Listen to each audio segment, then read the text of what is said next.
আমি ওস্তাদের সম্মান রক্ষার্থে শুধুমাত্র তওবা করেছি, কিন্তু আমি এই কথা মনে করি না যে ওখানে যাওয়ার কারণে আমার ঈমান নষ্ট হয়ে গেছে, ওখানে গেলে আমাকে তওবা করতে হবে। আসসালামু আলাইকুম ওয়া রাহমাতুল্লাহি ওয়া বারাকাতুহু। ইন্নাল হামদুলিল্লাহ ওয়াস সালাতু ওয়াস সালামু আলা সাইয়্যিদিনা রাসূলিল্লাহ, আম্মা বাদ।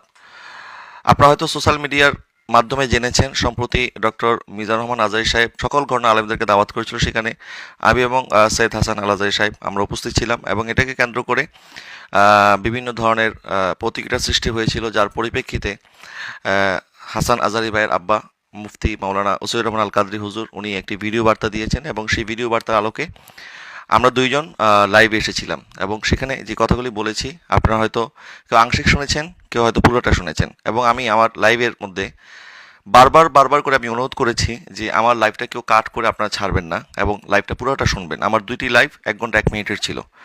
অনেকে যার প্রয়োজন যতটুকু কাটার, অর্থাৎ আমি জানতাম যে এই ভিডিওটা অনলাইনে আসার পরে অনেকগুলি কাজ হবে। 1 নম্বর হচ্ছে এটা নিয়ে অপপ্রচার হবে। 2 নম্বর, যারা ইউটিউবার আছে তারা কন্টেন্ট তৈরি করার জন্য এটাকে তারা নানানভাবে ব্যবহার করবে। 3 নম্বর, বিভিন্ন ওয়াইজিনরা মঞ্চকে গরম করার জন্য, মাঠ গরম করার জন্য এই কথাগুলিকে ব্যবহার করবে। 4 নম্বর, এটাকে রাজনৈতিক হাতিয়ার হিসাবেও প্রতিপক্ষকে ঘায়াল করার জন্য ব্যবহার হতে পারে, এবং প্লাস আমাদের ক্যারিয়ার যেটা আছে এটার উপরে একটা বিরূপ প্রভাব পড়বে। সব সম্ভাবনা জানার পরেও শুধুমাত্র ওস্তাদ হিসাবে আমাদেরকে হুজুর যে আদেশ করেছেন, আমরা সেই আদেশ রক্ষার্থে আমি লাইভে এসেছি, এবং লাইভে এসে বারবার বলেছি আপনারা আমার লাইভটা পুরোটা দেখবেন, কেউ আংশিক কেটে প্রচার করবেন না। এবং আমি যেটা ধারণা করেছিলাম সেটাই হয়েছে। এটা নিয়ে এত অপপ্রচার হচ্ছে, এত মিথ্যাচার হচ্ছে, যেটা আসলে মেনে নেওয়ার মতো না। যার কারণে আমি এই বিষয়ে আজকে কথা বলার জন্য এসেছি, এবং আমি আপনাদেরকে বলবো আমার ভিডিওটা লম্বা হলেও যদি আপনি মনে করেন যে সত্য জানার আপনার ইচ্ছা আছে তাহলে আপনি দেখবেন, আর যদি সত্য জানার ইচ্ছা না থাকে তাহলে আমাকে আপনি যা খুশি তা মন্তব্য করে এখান থেকে স্কিপ করে চলে যেতে পারেন। প্রথম কথা হচ্ছে, সেখানে যাওয়ার কারণে আল্লামা মুফতি ওসিউর রহমান হুজুর আমাদেরকে এই কথা বলেন নাই যে তোমাদের ঈমান চলে গেছে এই জন্য তোমরা তওবা করো। ঈমান চলে গেছে এই কথাটা হুজুর একবারের জন্য বলেন নাই, এবং আমরা যে তওবা করেছি সেখানে কিন্তু আমি একবারের জন্য বলি নাই যে আমি নতুন করে ঈমান আনতেছি, কালেমা পড়ে মুসলমান হচ্ছি। বরং হুজুর আমাকে যেভাবে আদেশ করেছেন আমি হুজুরের আদেশ লবজান পালন করেছি, যেটা একজন ছাত্র হিসাবে ওস্তাদের প্রতি সম্মান প্রদর্শনের জন্য যতটুকু করা দরকার আমি সেটা করেছি। কিন্তু এটাকে অতিরঞ্জন করে যারা আমাদেরকে মহাব্বত করেন এবং ওই দাওয়াতে যারা অংশগ্রহণ করেছেন, এমনও কিছু ভাই তারা এটাকে হাতিয়ার হিসেবে ব্যবহার করে মসজিদে মিম্বারে বসে, মাহফিলের মঞ্চে বসে তারা এটাকে এমনভাবে বলতেছে যে আমরা সেখানে যাওয়ার কারণে নাকি আমাদের ঈমান চলে গেছে, আমাদের মুরব্বীরা বলেছে, এবং আমরা নতুন করে ঈমান এনেছি। শুধু তাই নয়, ওনাদের ভক্তরা ওনাদের এই কথাগুলিকে পেয়ে এমনভাবে লুফে নিয়েছে, এবং কিছু কিছু ভাই আমি দেখলাম ওনারা বলতেছেন যে তারা যেহেতু নতুন করে ঈমান এনেছে সুতরাং তাদের বউ তালাক হয়ে গেছে, নতুন করে তাদেরকে বিয়ে করতে হবে।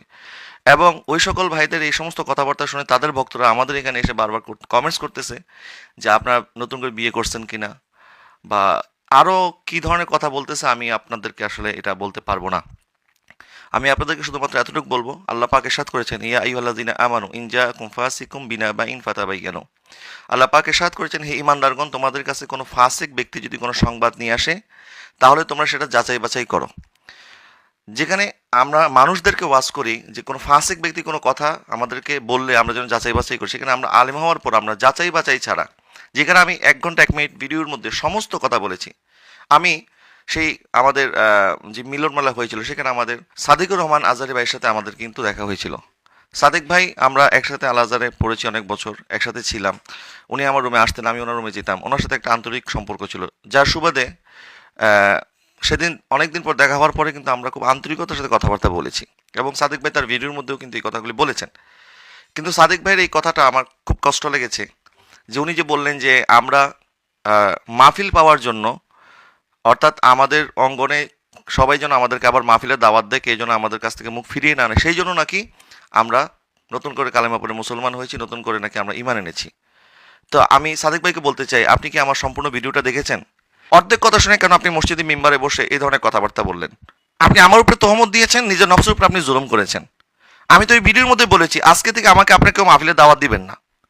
এমন এমনকি আমাকে যারা অ্যাডভান্স পাঠিয়েছেন তারা চাইলে আমার সাথে যোগাযোগ করে আপনারা আপনাদের অ্যাডভান্সটা ফিরিয়ে নিতে পারেন। আমি যদি মাহফিল পাওয়ার জন্য তওবা করতাম তাহলে তো আমি এই কথা বলতাম না। এবং আমার ভিডিওর মধ্যে কি আমার অঙ্গভঙ্গিমা, আমার কথাবার্তার অবস্থা দেখে আপনারা কি বুঝতেছেন না যে আমাদের ভিতরে কি চলতেছে?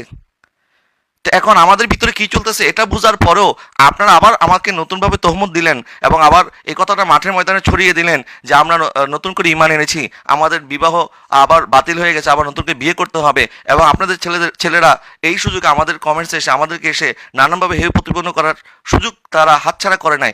তাহলে এখন এটা তো বোঝা যায় আপনারা কাটা গায়ে নুনের ছিটা দিয়েছেন।